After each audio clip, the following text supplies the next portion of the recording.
مگر اندازہ یہی ہے کہ تھوڑا ہے، تھوڑا ہے، یہ وقت تھوڑا ہے۔ یہ رب جانتا ہے کہ کتنا ہے کتنا نہیں۔ بندے کو حقیقی وقت نہیں دکھایا گیا تاکہ لگا رہے، مایوس نہ ہو، بے چین نہ ہو، گھبراہٹ میں نہ پڑے، غم زدہ نہ ہو، حیران زدہ نہ ہو، دکھ و درد میں قید نہ ہو جائے۔ وہ اگر اس کو بتایا جائے کہ فلاں دن تیری موت ہے تو وہ نہ باپ سے اچھی بات کرے، نہ بیگم سے، نہ بچوں سے اچھی بات کرے، نہ بیٹیوں سے، اور نہ کھانے میں کوئی مزہ آیا، نہ نیند آئی، تو وہ پریشان رہتا ہے، گیا سب کچھ۔ یہ نہیں کہتا کہ میں مرنے لگا ہوں، وہ یہ کہتا ہے گیا میرے ہاتھوں سب کچھ۔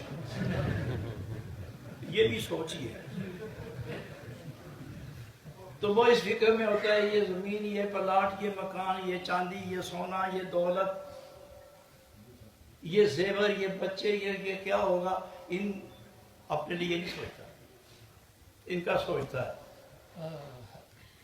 اور میں یہی کتاب پڑھ رہا تھا تو ایک شعر میرے سامنے آیا، میں نے اسی وقت لکھ لیا اور وہ مجھے بہت پسند ہے، سبحان اللہ، اور میں اسے ترنم کے ساتھ پڑھوں گا۔ سبحان تو آنگازو خبر یابی کہ از خود بے خبر گردی، تو آنگازو خبر یابی کہ از خود بے خبر گردی، تو آنگا روئے او بینی کہ رو از خود بگردانی۔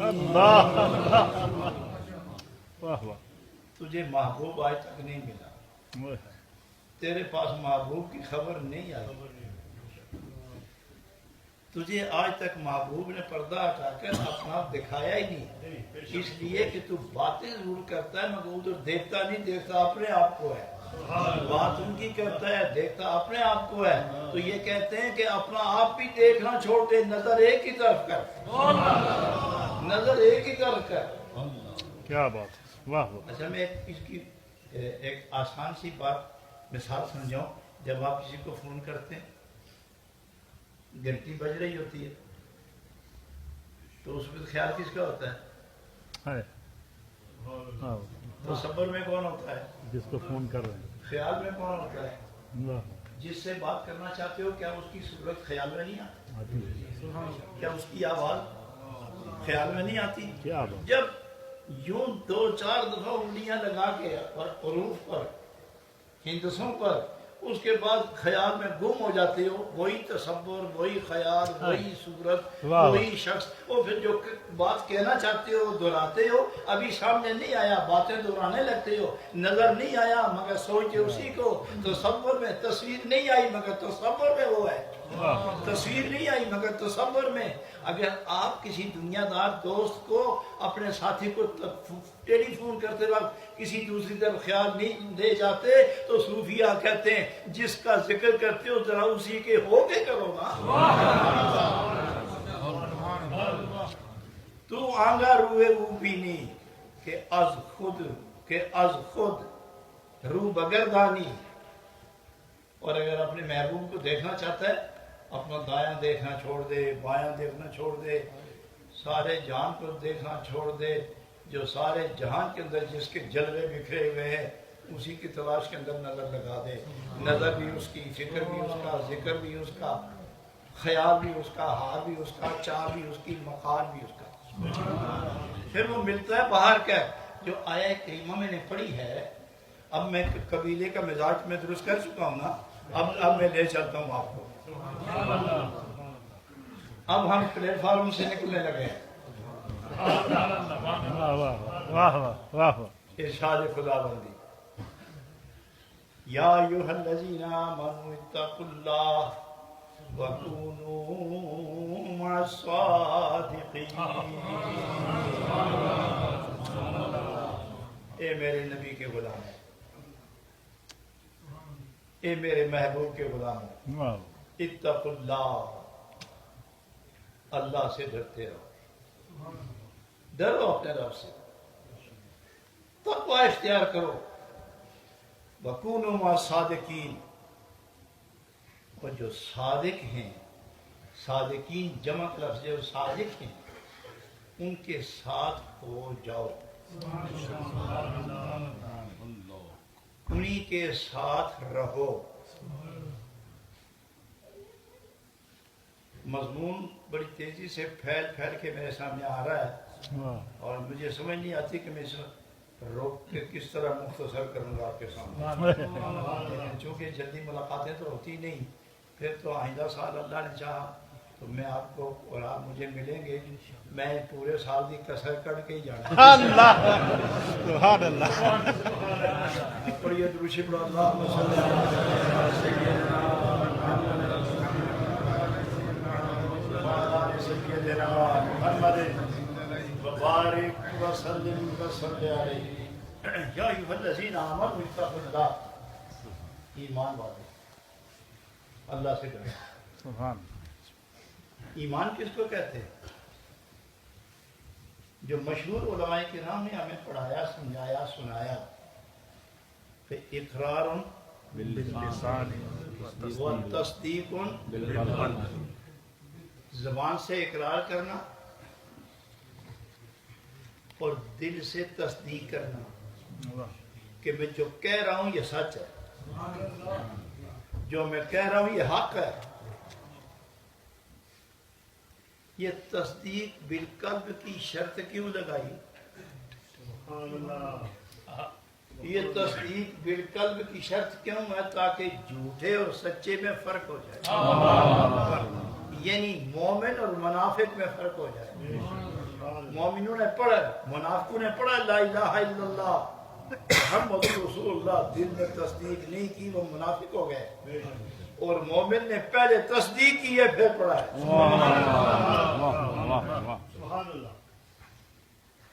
مومن پہلے تصدیق کرتا ہے پھر پڑھتا ہے۔ تو یہ ہے ایمان کی تعریف۔ مگر تصدیق بالقلب، وہ دل سے، بولو نا، دل سے۔ آپ نے دل دیکھا؟ دل محسوس کرتے ہیں کہ دل ہے؟ کون سا دل؟ یہ جو دل اس طرف ہے اور بائیں طرف ہے، یہی دل ہے؟ کیا یہ دل تصدیق کرتا ہے؟ اگر یہ دل تصدیق کرے تو کوئی مریض ہو گیا اسپتال چلا جائے اور کسی انگریز کا دل اس کی جگہ لگ جائے تو وہ تصدیق کرے گا؟ واہ واہ واہ سبحان اللہ اللہ۔ تو پھر وہ کون سا دل ہے؟ سبحان اللہ سبحان اللہ۔ یہ تو بولتا ہی نہیں، یہ تو بولتا ہی نہیں۔ اس کے اندر نہ خوشی ہے نہ غمی ہے، اس دل کے اندر نہ دکھ نہ سکھ، نہ علم نہ عمل، اس میں کچھ نہیں ہے۔ اس میں صرف اندر خول ہے، اس میں خون ہے اور رگیں۔ وہ خون دباؤ کے ساتھ جب پمپنگ کرتا ہے تو وہ خون حسب ضرورت تقسیم ہوتا ہے، اس کے سوا اس کا کوئی فنکشن ہی نہیں ہے۔ تو یہ جو کہتے ہیں دل سنبھال، تو کیا یہی ہے؟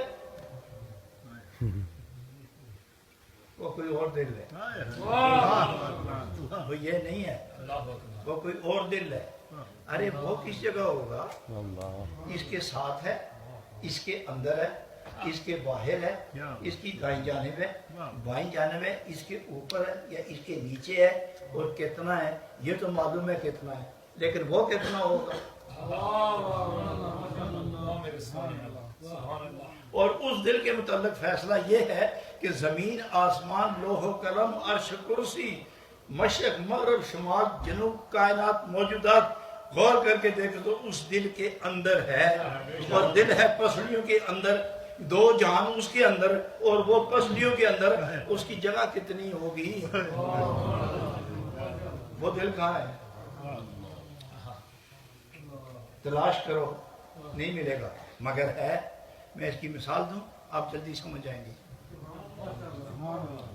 میں قرآن سے ہی مثال دوں گا۔ واہ واہ واہ واہ شیخ واہ سبحان اللہ۔ بھینس، یہاں تو بھینسیں نہیں ہیں مگر ہیں دوسرے علاقوں میں۔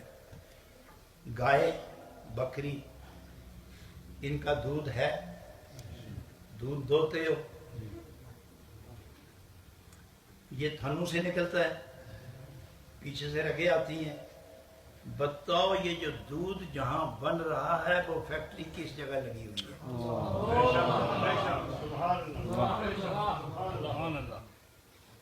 وہ فیکٹری کہاں ہے اور کس چیز فیکٹری چلتی ہے، مشینیں چلتی ہیں تو کوئی چیز اس میں ڈالتے ہیں نا تو پھر آگے پروڈکشن ہوتی ہے. تو یہ کون سی مشین ہے، کیا اس میں ڈالتے ہیں کہ دودھ نکلتا ہے؟ اگر گھاس اور غلہ بھینس بکری گائے کھا کے دودھ اس سے نکلتا ہے تو مشین میں گھاس بھی ڈالو غلہ بھی ڈالو واہ واہ واہ سب تو نچوڑو دیکھتے ہیں نکلتا واہ کیا ہے. واہ واہ تو جب یہاں مشینوں سے عرق نکالا جا رہا ہے اور کچھ نہیں نکلتا بغیر چند ذرے اس کی جو مادہ اس کے، تو وہاں جا کے بدل کیوں گیا اور اندر جا کے اس کو نچوڑا کس نے؟ اور پھر جب بھینس یا گائے کو چیز کھاتی ہے اندر جاتی ہے تو کیا غذا تقسیم ہوتی ہے؟ آدھے کا دودھ بناؤ، آدھے کا گوبر بناؤ، آدھے کا خون بناؤ، کیا تقسیم ہوتا ہے؟ تقسیم ہوتا ہے کہ نہیں، وہ سب تو کھا کے ہضم ہی کر جاتی ہے. تو اس کے ہضم شدہ ذرے ذرے میں سے کس طرح دودھ پیدا ہوتا ہے؟ وہ مشین کہاں ہے اور کیسی ہے اور چلتی کس وقت ہے؟ چلتی کس وقت ہے؟ یہ مشین تو کچھ عرصہ بند رہتی ہے، بے شک. پھر جب ڈیمانڈ بڑھتی ہے اور حالات اجازت دیتے ہیں یہ مشین پھر چالو ہو جاتی ہے، پھر دودھ نکلنا شروع ہو جاتا ہے. اب بھینس ذبح کرو، گائے ذبح کرو، ذبح کر کے نا تو جہاں دودھ آ کے باہر جمع ہوتا ہے یہاں سے شروع کرو چیرنا. اللہ اللہ اللہ. یہاں سے چیرنا شروع کرو. جو مرکز ہے جہاں دودھ جمع ہوتا ہے یہاں سے آگے چلو. کوئی رگیں ہیں نا جس سے دودھ آتا ہے، وہ رگیں پکڑتے جاؤ پکڑتے جاؤ. کہاں جائیں گے آگے؟ وہ رگیں بھی گم ہو جائیں گی تو دودھ کا تو کوئی نام نشان ہی نہیں ہے. تو پھر آیا کدھر سے؟ اللہ اللہ. کتنے جانور ذبح ہوتے ہیں. کبھی کسی کو معلوم ہوا کسائی جو ماہرین ہیں کیا ان کو پتہ چلا کہ یہ مرکز ہے جہاں سے دودھ نکلتا ہے؟ سبحان اللہ سبحان اللہ. مگر کوئی جگہ ہے نا، بے شک. مانو نا اس بات کو، کوئی جگہ ہے جہاں دودھ بنتا ہے اور وہاں سے آگے آتا ہے. اگر بے شک. ہوتے ہوئے بھی نظر نہیں آتا تو پھر مانو دل ہے مگر نظر نہیں واہ آتا.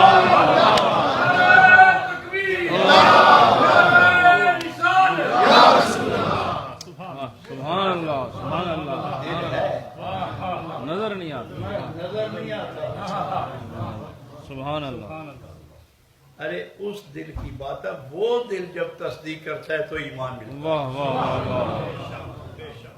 اور وہ ہے کیا؟ فرمایا صوفیہ اور محدثین اور مفسرین تحقیق اہل تصوف فرماتے ہیں وہ دل کون سا ہے؟ وہ تمہارے جذبات کا، وہ تمہاری کیفیات کا، وہ تمہارے ادراک کا، وہ تمہارے خیال کی وسعتوں کا، وہ تمہارے اندر کی جو کیفیت پیدا ہوتی ہے اس کے جو نچوڑ ہے اس میں اس کا نام دل ہے. یہاں تکلیف ہو، یہاں انگلی ٹوٹ جائے یا درد ہو جائے اس کو تکلیف پہنچتی ہے.